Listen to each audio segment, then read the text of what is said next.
Hey everyone, welcome to Tea at 2 and Writing. Okay, we've talked about ideas, about how to start, about details, and now we're going to talk about the fact that you've finished your book. What do you do next? Well, you edit. Say what?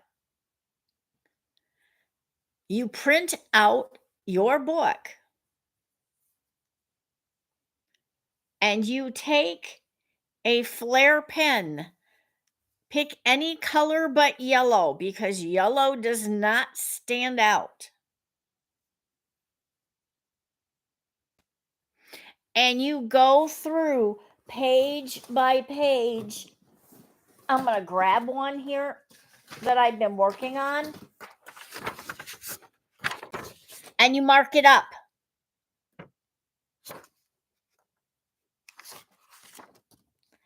And you keep marking it up until you have everything corrected. If you have a page that has no markups, don't worry about it. Just put it in the pile and go to the next one.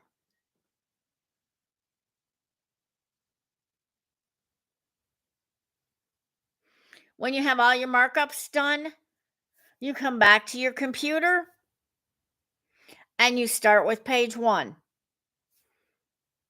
and you fix all the corrections that you made on page 1.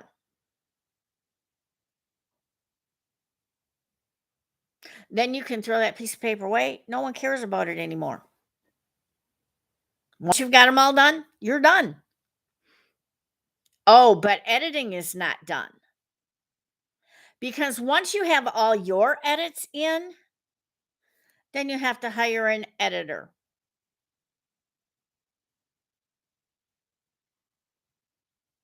So, where in the world do you find an editor? Well, pop editor into your Google and go ahead and just put editor. Copy editors are going to look for spelling mistakes.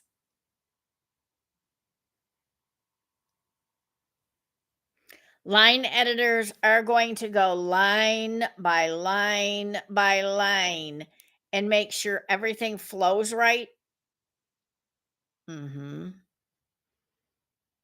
Everything's grammatically correct. And they're going to fix anything that you missed. Then there's the word editor. The word editor is going to charge you about 4 or 5 cents a page or a word. And if you have 50,000 words, you're going to take your 50,000 and you're going to multiply it by 0.04 for 4 cents a word. Oh, wait, this is what it's going to cost you. Some people edit by the page. All right, you have 50,000 words. So you have roughly 200 pages times the average is $7 an hour. That's what it's going to cost you. So the difference is $600. Where do you find an editor? I would suggest retired English teachers. Do you know any? Ask them what they would charge to edit your book. They might be a little more reasonable.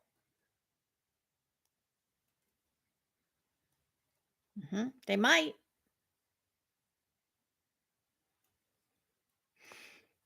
You might get it done for 1,000. You might get it done for 500. You need to check.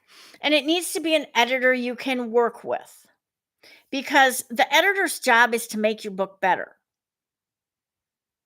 not to rewrite it, to make it better. So they might suggest a different word in some places. They might suggest you leave out something, but add something somewhere else. There are tons of things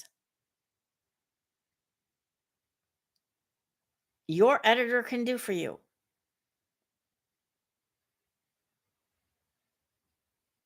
And you need a working relationship because they're not there hacking it up just for the sake of running a red pencil over your paper or a red pen. That's not what they're there for. If it is what they're there for, you've hired the wrong editor.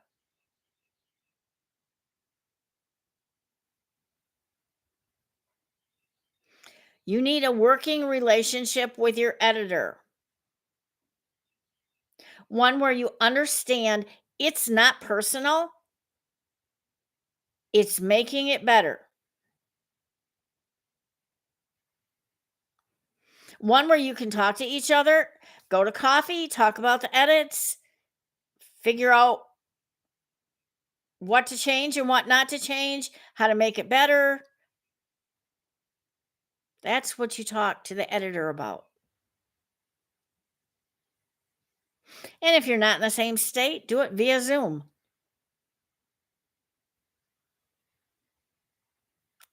or FaceTime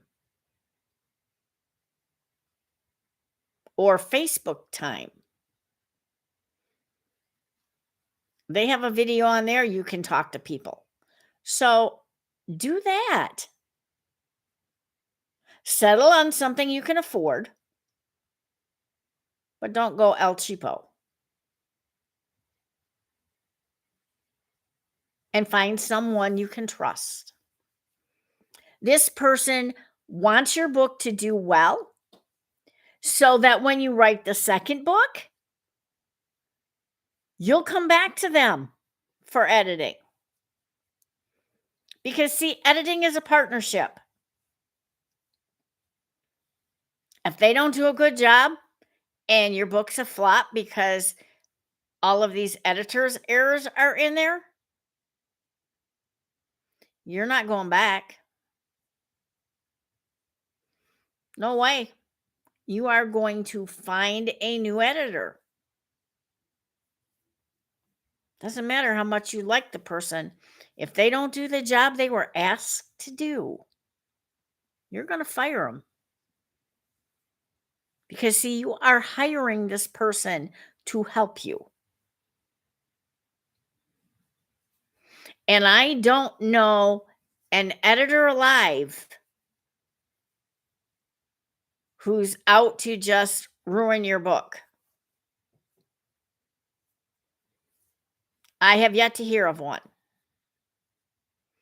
I have yet to hear of people who are not going back to their editor year after year after year after year. Once you get the editor's edits, you again open your work and start your from page 1 doing any edits. Oh, wait, there may be 2, 3, 4, 5 pages. There's nothing. Kudos to you for doing a good job on your own.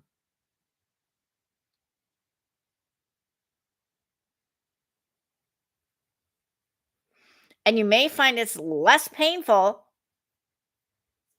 than you had anticipated because you've already done the legwork yourself the first time. Does that mean your editor might miss something? Yes. And you might have already spotted it. And you might spot it as you're going through this time where you both missed it. It happens. It truly happens.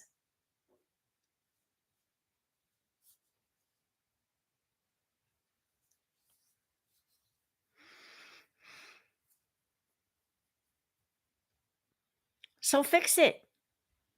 Fix it if you find it. Don't go back and ream on your editor going, you missed this one. No, just fix it.